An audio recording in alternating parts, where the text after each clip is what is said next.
In this class we're going to talk about financial accounting. In a separate video we dealt with management accounting. So the accountancy profession may be seen in two parts. Management, which looks at the internal costs and production and so on within the firm. It looks inside the business. Financial looks at the financial affairs of the business, and in particular it presents information perhaps to outside the agencies, to stakeholders, the tax people, the stakeholders in terms of shareholders and so on. Anyone who's interested and who has a right to know. It depends on the form of the business, whether it's a public company or a private company. However, it is more outward looking and it looks at the financial position of the business. That's the point. Management looks internal.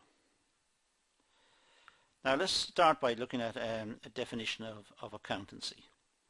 And this definition is fairly well used. It says accounting is a process using set procedures to collect, record and present financial data for a particular organization. Seems straightforward enough. The purpose of accounting is to describe and analyze the financial position and performance of an organization. Describe and analyze the financial position of an organization. And this means it facilitates decision making, because management will have better information, more accurate information upon which to make their decisions. Now let's go back to the top definition for a moment, and let's look at the key words there. It says accounting is a process using set procedures to collect, record and present financial data for a particular organization. So there are three sets of important terms there. And on the bottom it says the purpose of accounting is describing and analyzing the financial position and performance of an organization. So we have four parts. Now the key words to accounting, well, first of all, the process. Accounting function is a continuous process. It doesn't just happen sometimes throughout the year. Generally speaking, it is a continuous process. Records are being kept all the time. Day to day records are being kept of financial information that involves invoices, sales or costs and bank transactions and so on. So it's a continuous process of recording this information. It has set procedures.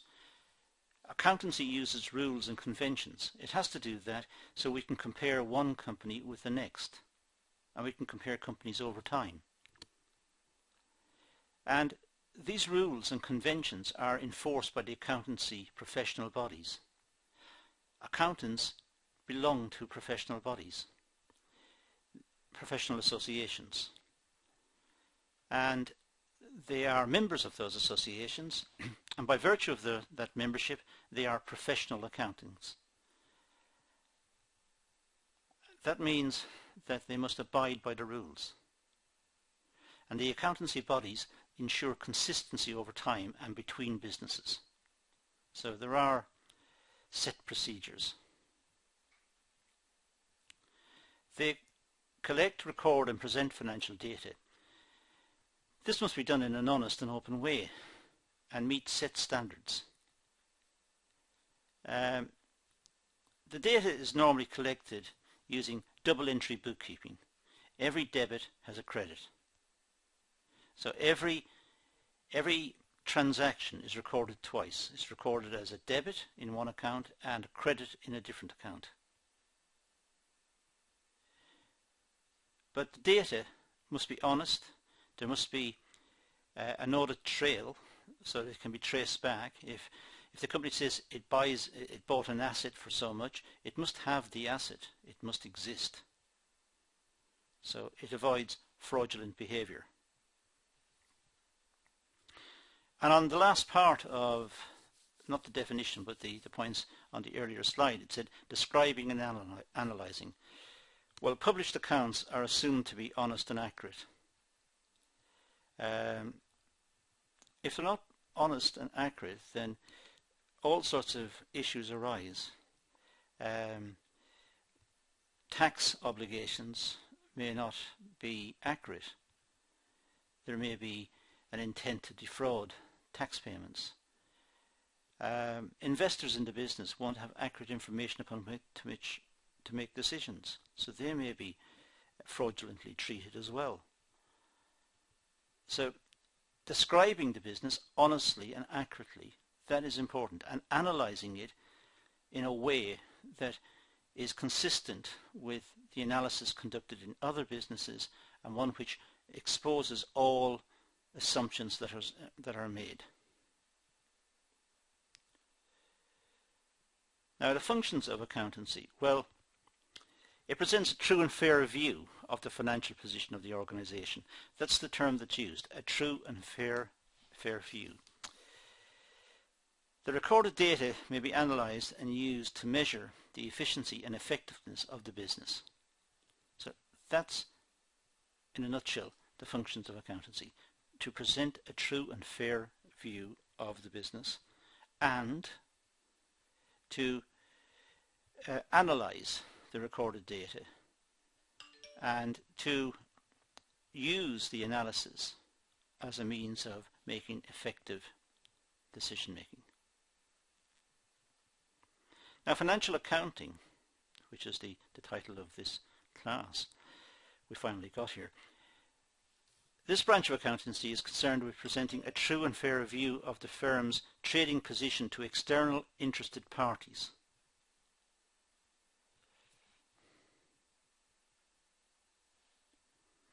The external parties could be the shareholders, as I said earlier. These are external in the sense that they are typically not involved in the day-to-day running of the business. The government, taxation and duties that have to be paid to the government, and others who may be interested in the firm's performance, for example, financial analysts. So the information must be true and fair, and it must be presented in a consistent manner. This type of accountancy is sometimes known as stewardship accountancy because it's looking after the financial affairs of the business. It's stewardship. It's organising the business financially and making sure that the procedures are done correctly. It is the medium through which the managers of the firm account to the owners, the shareholders. So the managers are gauged by the manner in which they conduct the business, and that is shown through the accounts. So the shareholders can measure the effectiveness of the management through the accounts.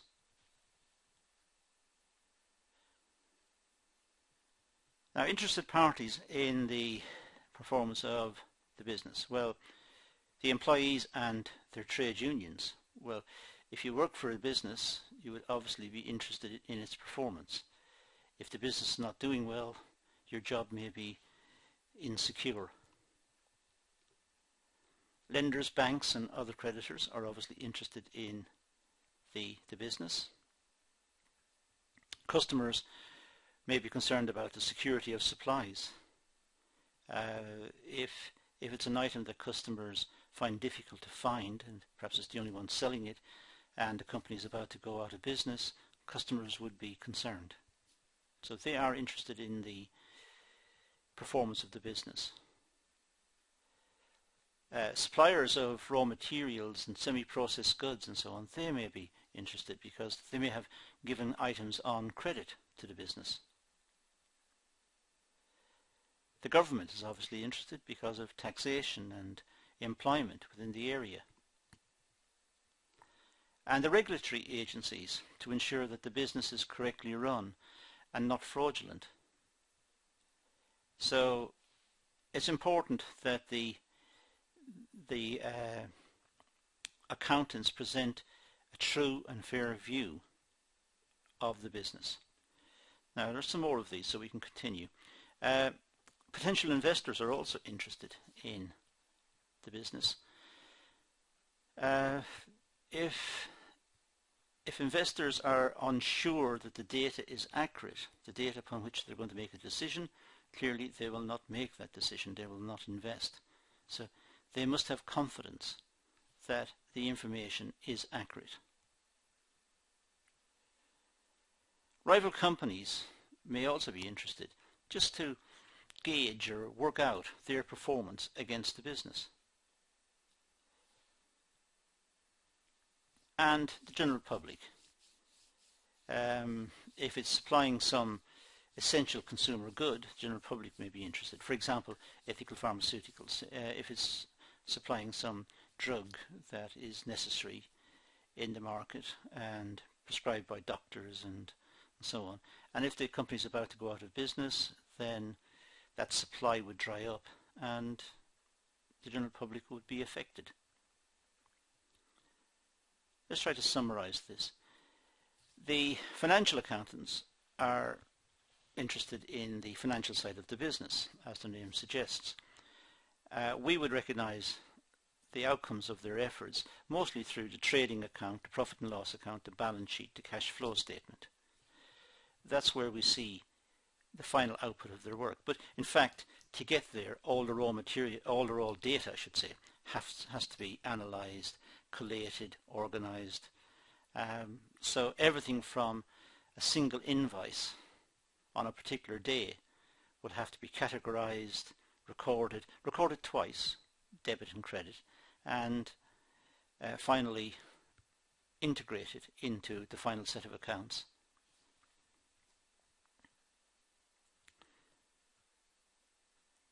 The data that is presented refers to a specific date, and as such all accountancy data of this nature is historic. It's all fixed in time. So the accounts are of a particular date. The accounts as of the 31st of December or whatever. So although the process is continuous, at some point the data is collected and presented as a trading or profit and loss account or a balance sheet, whatever, or all three. Generally speaking, this happens together, but it's at a particular date. That's the point. They are intended, I'll just skip forward here too much, they're intended to present a true and accurate picture of the business to the outside world. And the accountants, through their professional bodies, are checked to ensure that they are competent and that they are honest and decent people, that they will do this accurately, no matter what. So they have standard procedures and conventions to ensure consistency between all the companies across time. So we know that all of the accounts for all the companies are compiled in the same way. They are derived in the same manner. And that gives consistency.